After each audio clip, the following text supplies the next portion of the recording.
Days gone by, a world reborn amid the ruins. The curtain rises on a hauntingly quiet world where Officer Rick Grimes wakes from a coma to find the world he knew turned upside down. Hospitals lie in shambles, and silence stretches through hallways once teeming with life. The sense of dread is palpable as Rick stumbles outside, only to find bodies scattered like discarded memories and messages scrawled in desperation. It doesn't take long for him to realize he's behind the 8-ball, completely in the dark about the catastrophe that unfolded while he was unconscious. With every step, Rick's confusion grows into fear. When he encounters the now iconic half-bodied walker crawling in the grass, the harsh new reality begins to sink in. His instincts kick in, but he's still a fish out of water. The moment he rides into town on horseback, clinging to a sliver of hope, it's clear he's walking straight into the lion's den. Atlanta, the city of promise, turns out to be a death trap swarming with the undead. Before reaching Atlanta, Rick has a run-in with Morgan and his son, Duane, two survivors still clinging to humanity in a world gone to hell. Their meeting is no coincidence, it's a lifeline. Morgan, haunted by the ghost of his wife who still wanders outside, gives Rick a much-needed crash course on this new world order. The raw emotion in their exchange throws cold water on any delusion that things might go back to normal soon. Armed with new knowledge and an aching heart, Rick sets off in search of his own family. His compass is hope, though the odds are stacked against him. Meanwhile, unbeknownst to him, his wife Lori and son Carl are alive and well, hiding out in the woods with a group of survivors that includes Rick's best friend, Shane. The catch?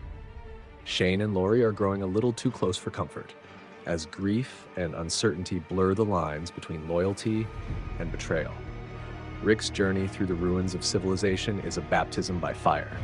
When he enters Atlanta, the city reveals itself not as a safe haven, but as a twisted maze of death. His noble arrival on horseback turns into a desperate escape as walkers close in from every direction. The contrast between Rick's uniform and the chaos around him paints a stark picture of a man trying to hold on to order in a world that's lost its grip.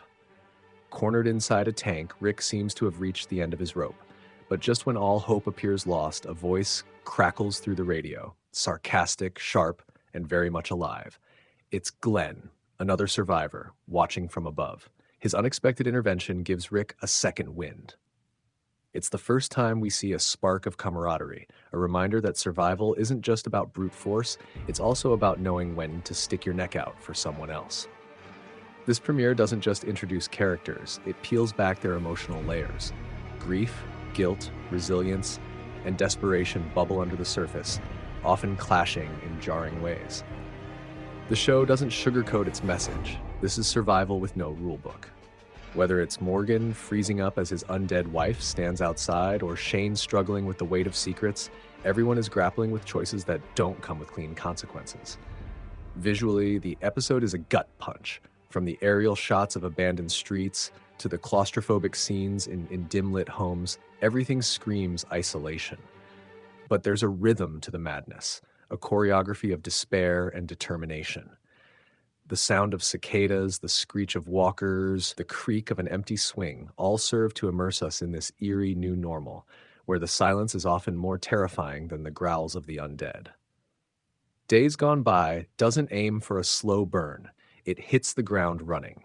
It introduces a world already at the brink, with just enough glimmers of humanity to keep us invested. As the credits roll, the viewer is left hanging by a thread, hungry for answers, and already rooting for Rick, the unlikely hero trying to piece together a shattered past while navigating an unforgiving present.